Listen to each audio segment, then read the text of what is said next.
Olá, tudo bem? Eu sou a professora Luzia Cecília e falaremos hoje sobre as vanguardas europeias.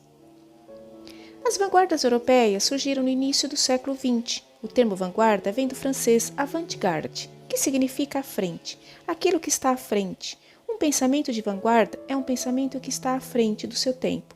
Uma tecnologia de vanguarda é uma tecnologia que está à frente do seu tempo. É tudo aquilo que vai propor novos rumos, novos caminhos, um novo modo de ver, sentir e fazer as coisas. As vanguardas europeias representam um conjunto de movimentos artísticos culturais que ocorreram em diversos locais da Europa, a partir do início do século XX. As vanguardas artísticas europeias que se destacaram foram expressionismo, cubismo, futurismo, dadaísmo, surrealismo e fauvismo. Juntos, esses movimentos influenciaram a arte moderna mundial, desde a pintura, a escultura, a arquitetura, a literatura, o cinema, o teatro, a música e muitas outras no século XX. No Brasil, influenciaram diretamente o movimento modernista brasileiro, que teve início com a Semana de Arte Moderna de 1922. O futurismo é a vanguarda que foi proposta pelo francês Filippo Tommaso Marinetti. Essa vanguarda estava associada ao desenvolvimento, às máquinas, à engenharia, à velocidade. E por isso todas as artes apresentavam imagens com luzes, máquinas, engrenagens, que davam a ideia de movimento e representavam tudo o que estava relacionado ao futurismo. No quadro de Umberto Boccioni, a guerra e o movimento são elementos futuristas da tela Carga dos Lanceiros. O expressionismo teve como precursor o norueguês Edvard Munch, e sua obra mais importante é o quadro O Grito, de 1893.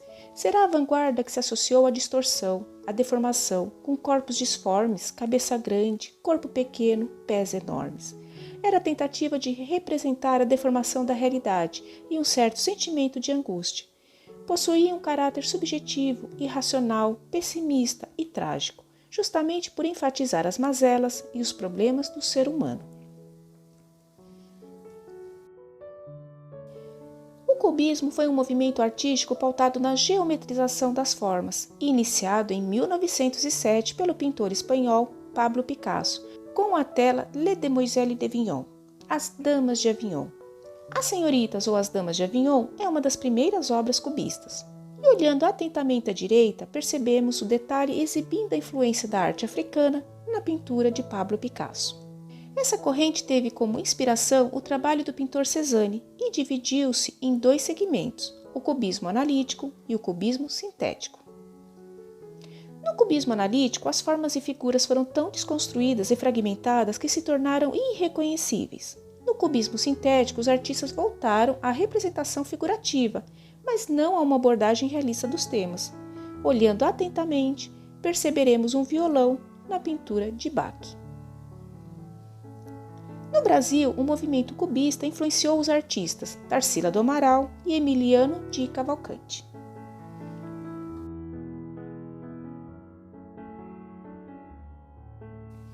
O dadaísmo foi o movimento mais radical e sem lógica que propôs o niilismo, o nada. Foi encabeçado por Tristan Tzara em 1916, que mais tarde ficou conhecido como o propulsor dos ideais surrealistas.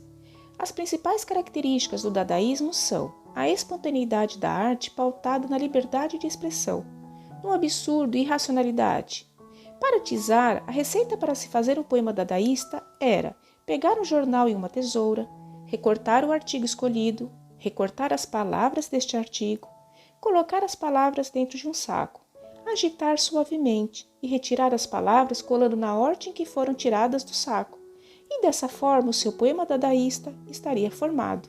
E esse seria, para Tzara, um escritor infinitamente original e de uma sensibilidade graciosa, ainda que incompreendido, do público.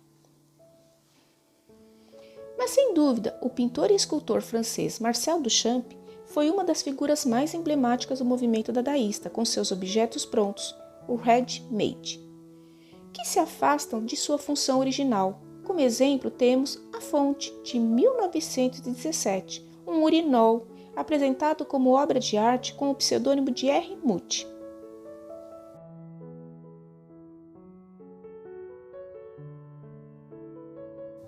O surrealismo, liderado pelo artista André Breton, despontou em Paris em 1924, pautado no mundo dos sonhos com imagens oníricas que revelavam o subconsciente.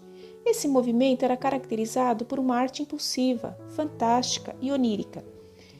Alguns artistas que merecem destaque são René Magritte e Salvador Dalí. Esse movimento foi significativamente influenciado pelas teses psicanalíticas de Sigmund Freud, que mostram a importância do inconsciente na criatividade do ser humano. A literatura e as artes plásticas brasileiras sofreram grande influência dessa vanguarda, como veremos no vídeo da primeira geração modernista, aqui do canal. Não deixe de conferir. O fauvismo foi um estilo de pintura baseado na intensidade cromática, simplificação das formas e utilização de cores puras, além de usá-las arbitrariamente sem compromisso com as cores reais. Por essas características, durante o Salão de Outono, alguns pintores desse movimento foram chamados pelos críticos de Fauve, os feras em português, como uma rejeição ao novo modo de pintar. O pintor Henri Matisse é o mais conhecido dessa vanguarda. Deixe suas dúvidas e sugestões em comentários, terei o maior prazer em responder a você. E lembre-se de que temos vídeos novos todas as semanas, não deixe de conferir. Um grande abraço e até a próxima explicação.